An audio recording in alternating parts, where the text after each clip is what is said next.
Welcome to Conversations from St. Norbert College, a program that encourages discussion in our community on today's local and global issues.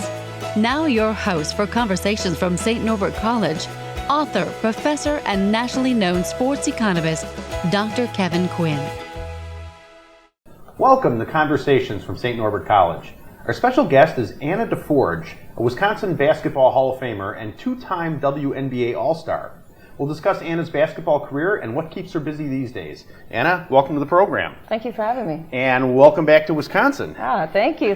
I just actually reintroduced myself to my family and my parents not too long ago by coming back. So you grew up not too far from here, right? Yeah, I did. About an hour and a half north in a small town called Niagara. There's, I think it's population maybe 2,000. It's a little under actually now, but yeah, it's an hour and a half up the road. It's not a bad drive. It's a pretty drive. Well, they must be very proud of you. I'm going to embarrass you a little bit with reading some of these stats. So, you're Wisconsin Basketball Hall of Famer, a 5-time European champion, a 2-time WNBA All-Star, and you led in minutes and three-pointers in 1 year, 2004. You also played a whole bunch of games. I think several years you played 34 games, which is a pretty amazing thing given the pounding that you take there. A 2-time All-American at Nebraska, and one of the 5 players named to the University of Nebraska's All-Century team.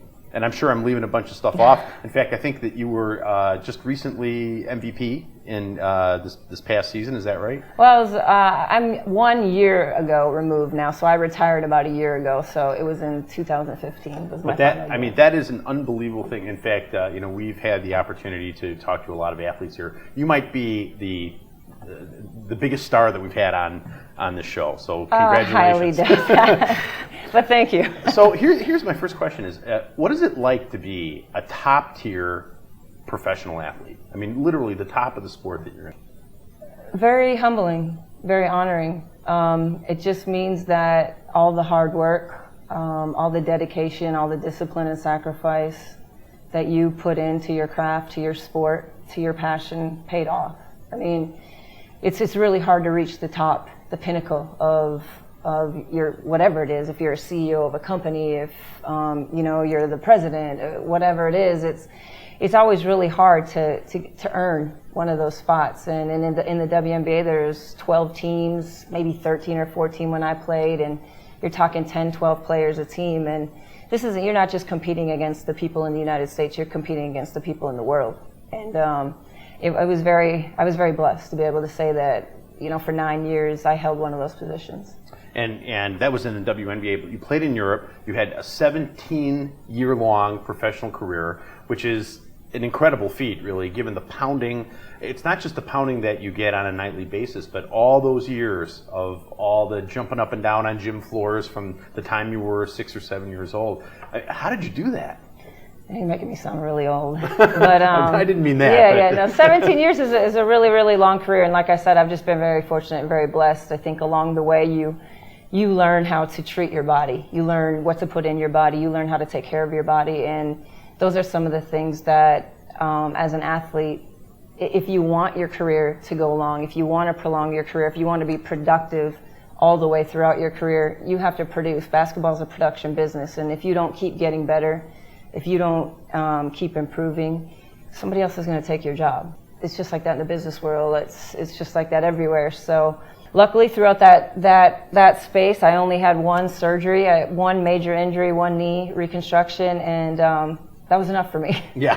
I didn't want any more of that. Yeah, so. The rehabs are really different. Yeah. I think women actually are more susceptible to knee problems, I think, than men are for some reason, right? I mean, I hear about that about soccer athletes and that there's something about the physics of it. I think there's been a lot of research done on that, and I think that's debatable. They do say that women are more prone to tearing their ACLs, but honestly, I did it, and it's one of the most distinct, strange feelings in the world, and it was on a move I've done 1 million times that I did 1 million times after I rehabbed myself back onto the court, and it's just, in my opinion, bad luck. It's just really bad luck at that moment. Yeah. I mean, injuries are in many cases just plain old bad luck. You really, in many ways, were underestimated by folks. I mean, you were undrafted, you were cut, and you powered through that, and you demonstrated that people had made some serious mistakes by overlooking you. What kept you going? What drove you? Simple. My love. my love for the game and my belief. I had the utmost belief in myself. When I was younger, I was very talented. I always played against boys to make myself better. I always found ways to get better. If Michael Jordan was on TV, for example, and he made a move, I would watch the move on TV and go outside and try to imitate it. And this is kind of how I taught myself at a young age. I visually was teaching myself how to play. And as I got older, I got a lot of exposure, kept having success at a young age, went on to the University of Nebraska, played there, kept having more success, got better. And there was for a long period of time, I just had so much success at basketball that I started to develop life skills, like unwavering confidence. I believed in myself no matter what anybody said. I wasn't going to let somebody else determine who I could be or what I could be. And that was the big thing with me is I was going to work really hard. My parents worked very hard. They worked very hard to provide opportunity for me when I was younger so I could play, get out of Niagara since it is such a small area, to be seen, to get the exposure I needed. And, this was instilled in me at a young age. And when I did get cut, my first battle of adversity was after college. And I went to the pros, and it was just another level. Obviously, with anything, the higher you go, the more competition is, the better athletes you're meeting. And honestly, I wasn't ready. I got there, I went to a few combines, I went to a few camps, and I was like, whoa, this is it. This is big time. And I really wasn't ready. But because of everything that I had been through and the success I had and the passion for the game, I found somebody who saw a lot of potential in me and worked on my game, changed my game, went through a lot of uncomfortable times. And basically about 2 years later, because I did get cut twice, 2 years in a row, 2 years later I got a chance at the Phoenix Mercury, and it was going to be about my last go-around before I hung it up. And I just, everything kind of came into fruition and came together, and I was able to get on the team. And there you have it. I mean, the story of my career really took off in 2004. You played at Nebraska, you said, and on your website you mentioned that, there were literally 100 different programs that were interested in you, and you can understand why, given what you had done in high school. Mm-hmm. Why Nebraska? Why not, Tennessee or UConn or one of the other places that maybe is more? Old Dominion might have been. Yeah, they were big in the day. Why Nebraska? When I was there on my visit, I took 4 visits to 4 different universities, and when I was on my recruiting trip to Nebraska, it was my intuition, really. It was a gut feeling. I had goosebumps a lot of the time I was there. I got butterflies in my stomach, and no other university, including the University of Wisconsin, I took a trip there, obviously. I just didn't get that feeling when I was on the campus or around the team or around the coaches, and I just went with my gut feeling at the moment, and that's the best way I can describe it. Is it was intuition, and I just felt most comfortable there and felt like that was the place for me. And that's what advice I give students, as somebody who works at a college. People ask me, where do you recommend I should look, or where do you recommend my son or daughter should look? It's where you feel right. When you go on the campus and you say, okay, this can be my home for 4 years. That's what it was for me. I just, like I said, that feeling of this is it for me, this is the place, and just decided. So I would imagine that UWGB probably was quite interested in you as a local person. They must have camped out on your doorstep. I think I got a few letters from them. I guess that you probably did. So you were a very good student in college. So what did you study, and why did you pick that? I have a bachelor's degree in marketing. I went through the business college and just enjoyed the business school. There was no reason. It wasn't until 1997, when I was a junior in college, that I could actually continue playing basketball in the U.S. and get paid for it. That's when the WNBA came about, and I was still a junior in college. So I was like, oh, there might be just another level for me. And God, when you were younger, growing up, you used to think, well, maybe I'll be the first female in the NBA. I'm sure a lot of people my age or older had that same goal or that same feeling. And then it became a real goal for a female to be able to continue their career after college. And I was already halfway through the business school, but I enjoyed business and enjoyed marketing. I didn't really know what I was going to do with it, quite honestly. I just knew that I was eligible to play still. So I was trying to stay eligible to play basketball, and it's kind of how it worked out. Yeah, and that's, I mean, of course, as a professor, I think it's a great thing that, athletes should graduate. So what was it like being a women's athlete at not only, a big-time school, but a big-time school where really it's the football program that dominates everything? What was that like? I liken it to the Packers.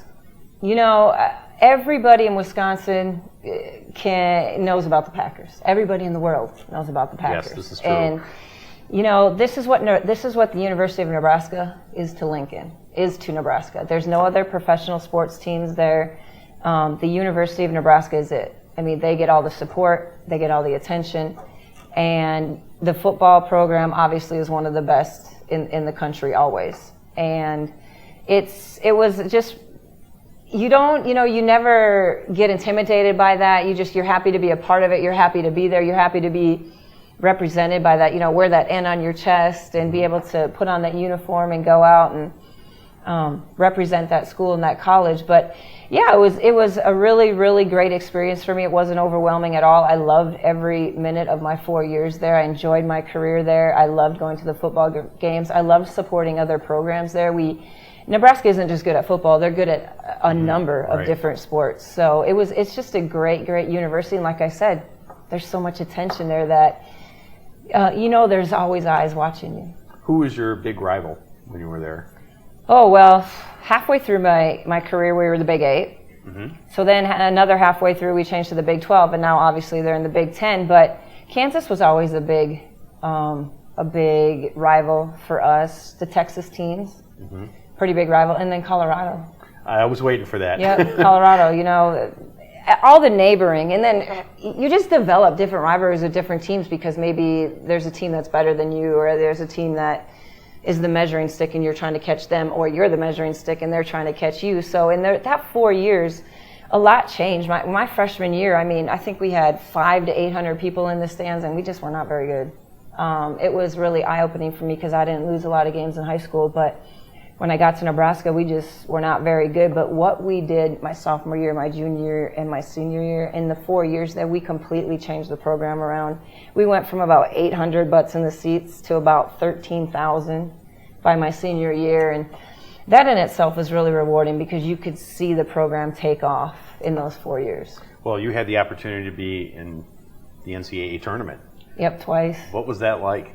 Amazing. That's what you work for. You all season, your preseason, your off seasons, they're geared towards the big dance. They're geared towards making it to the NCAAs. And, that's kind of where you create yourself. That's where you make a big name for yourself and get a lot of recognition from the NCAA tournament. And I was able to play in it twice in my career. And to be on national TV like that, and having all that attention had to be pretty cool. Oh yeah, again, just rewarding. Everybody gets to see with the hard work, what you've done for years, or how you've even grown as a player, even if people from Wisconsin were watching.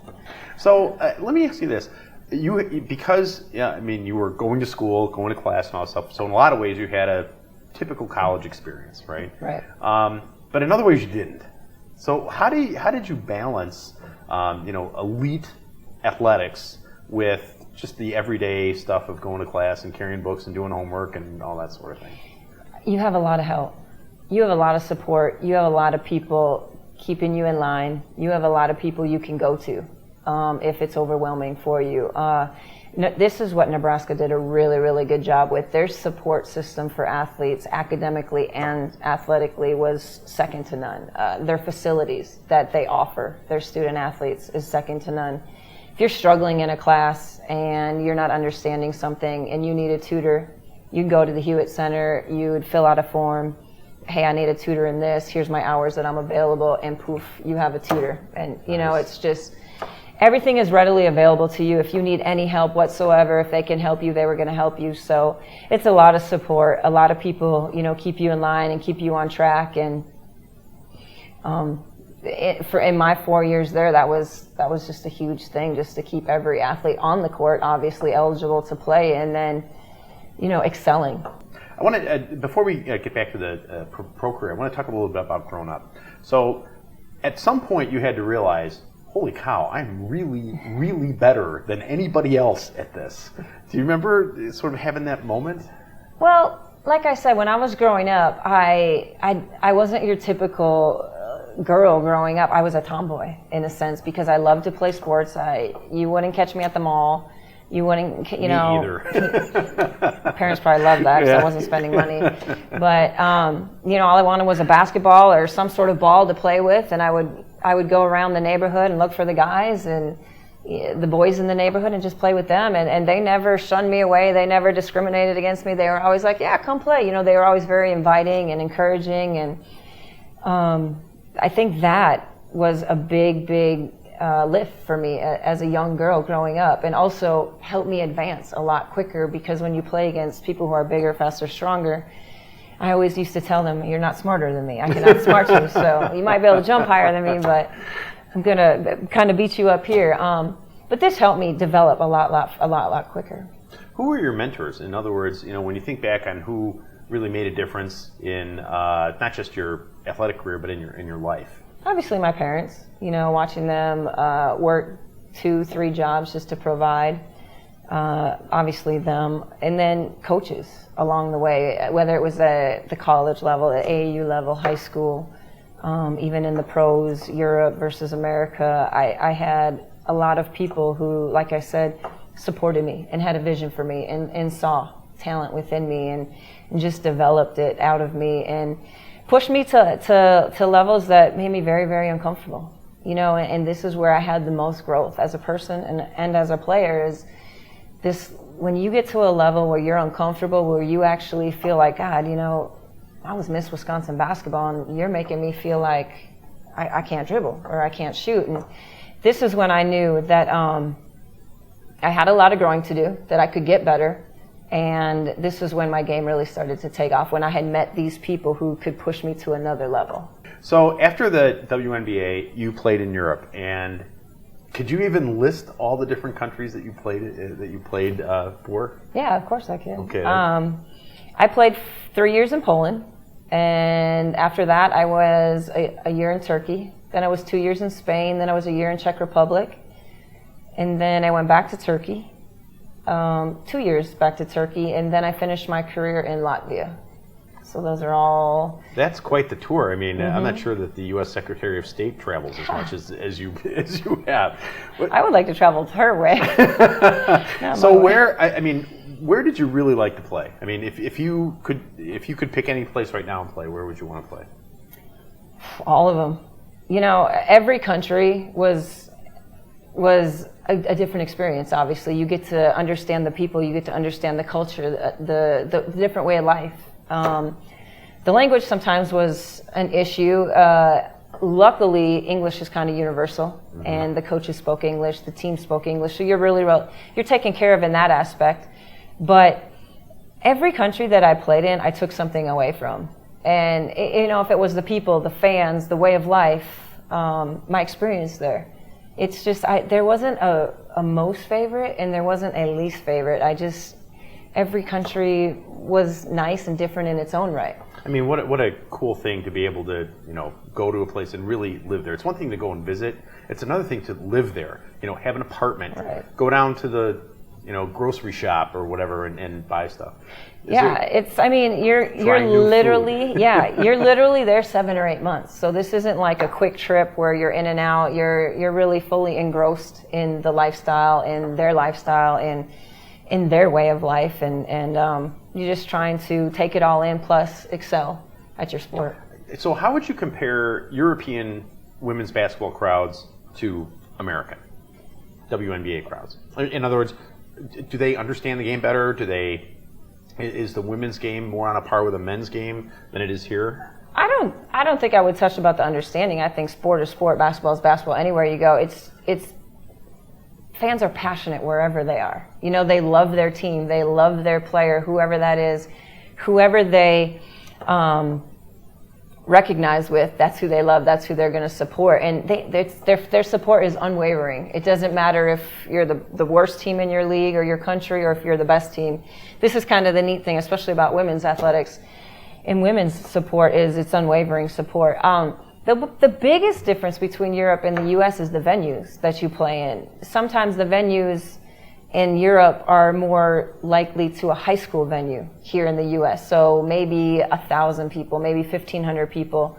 There are some bigger venues, but the women don't play there as much. Maybe for the bigger teams, the bigger games, marquee player matchups, those type of people play in the bigger venues. But in the U.S., we're playing in the NBA arenas, and that's kind of hard sometimes to fill all the time, every night, 3 nights a week, whatever your schedule is. That's where I think the biggest difference is the venues are just so drastically different. A colleague of mine at Southern Utah, Dave Barry, he's a basketball expert, econ expert, and he is passionate about women's athletics.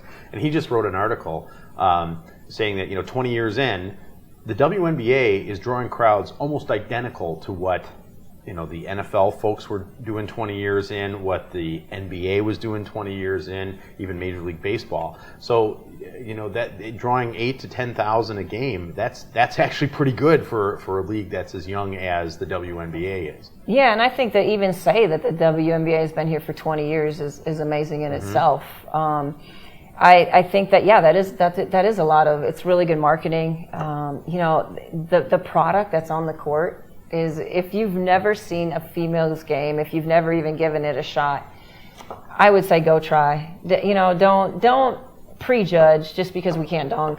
Some of us actually can dunk nowadays, but this is true. I was never one of those players, but it's just, if you've never watched the women's side of the game, we're very skilled. We're very detail oriented. We listen. Fundamentals is the key to the game. Even on the men's side, they're just so athletic. They're supreme athletes. And not to say that women aren't, because now women are, but the product that's on the floor nowadays it's evolving every year.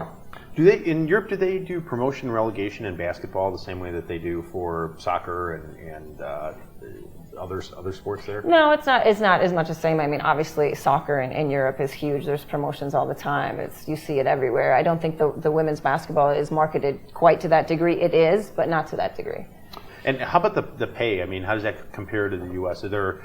Is it much? My understanding of the WNBA is that there's more of a pay scale. Is that right? Right. There's a maximum salary you can make for the 4 months, and then of course there's a minimum that you can make. And in Europe, there's really no ceiling. There's really no minimum, there's really no ceiling. Now, it's about what the economy can provide and pay you, and it's about your level of talent. Your marquee players are making really good money, 4 or 5 times what they make here. A lot of us sports economists like to talk about, parity is good, competitive balance is good. I don't buy that. I mean, I think people tune into a new sport if they see somebody or a team that is really blown it out, and then they'll kind of take a look and see, who's doing that. So one of the arguments that this past year in women's college basketball was whether or not, you know where I'm going with this, whether or not UConn is destroying women's college basketball because they're so much better than anybody else. First of all, why does this disparity exist? And do you think it's helping the sport or hurting the sport, or just it is what it is? It's always beneficial. I mean, to me, whoever says winning gets old. Whoever says, I'm sick of winning. No, people say you're sick of losing. Nobody ever says winning gets old. And if UConn is the barometer that everybody must raise their level, raise their teams to, there is a huge gap right now in between what Gino has been able to do at UConn and what other programs are striving to get to.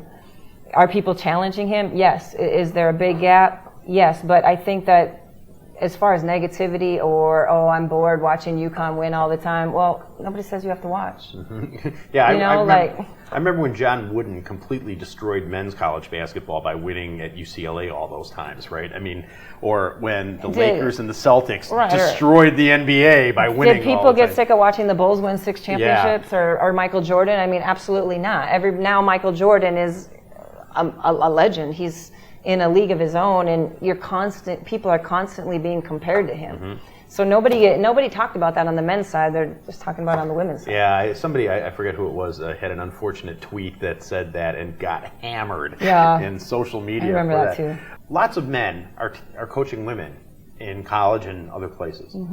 I think only recently have women even been in the mix at all to coach men's sports. Right. Why do you think that is? I mean, I can't imagine that you don't know as much about fundamental basketball as some other, as some guy who's off the street. Why do you think that is? Yeah, it's almost like taboo. It's almost like men just don't respect women or the knowledge of the game. And I think you're starting to see a little bit of change in that culture now in our society, with Becky Hammon having the success that she's had down in San Antonio under Greg Popovich, and then now Nancy Lieberman obviously getting her shot with the Sacramento Kings.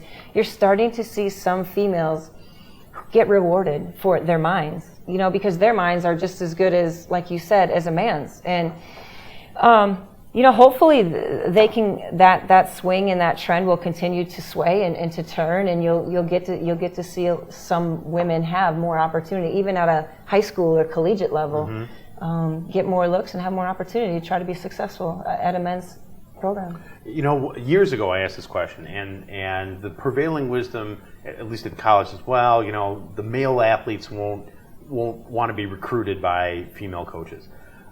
I'm not sure that was true then, but I'm not so sure that people who are in their teens right now see the world that way. I mean, they've seen women as on an equal par with men their whole short lives, and so maybe that's just going to go away. But it's going to take a pioneer. It's going to take someone to be successful. My guess is it's probably going to start at Division III, and maybe in a few places in Division III, and somebody is going to break through and win. Yeah, like I said, you're starting to see it a little bit now. You're starting to see some females pop up and get the backing of. I mean, Greg Popovich, he's a Hall of Fame coach. He has the trust and the respect in Becky.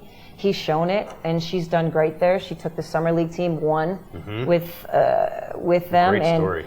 You're going to start to see women get more opportunities, and of course, it always takes the one or two people to break the mold, break the ice, jump into it, and start the trend.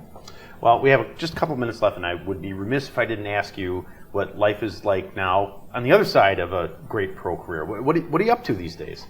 I actually started my own business about a year ago now. I started Anna DeForge Basketball. Obviously, I like to.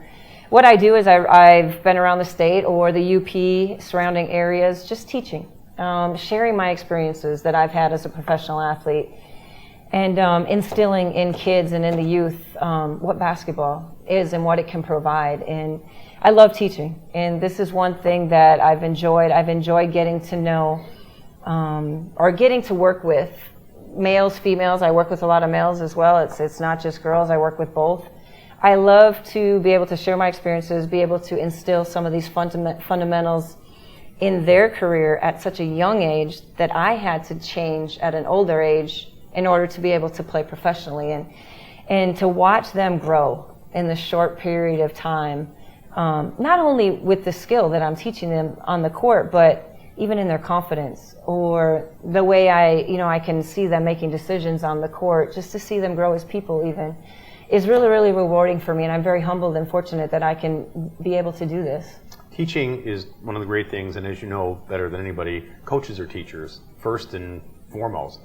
Any interest in maybe getting a coaching gig sometime, or are you ready to just kind of take it a little bit easy for a little bit? I think that's that, in my transition right after playing, because I had played for so long, I just did kind of want to, sit down, catch my breath, exhale a little bit, and I just transitioned into this right now. But I have thought about coaching. I will continue to think about it, and I have thought about maybe doing a little TV also. So I'm back and forth between these two things, but maybe maybe if I get the itch a little bit more, maybe I will get out there and see what coaching, if that's a niche for me, or if maybe I can do a little TV. Well, I think they've been keeping the cheese curds warm for you in Niagara. I'm pretty sure you could always go back there. Thank you so much. I'm sorry we're out of time, but I enjoyed this. I hope you did. I hope all of you enjoyed our show as well. Until next time, I'm Kevin Quinn. Best wishes for good conversations from St. Norbert College.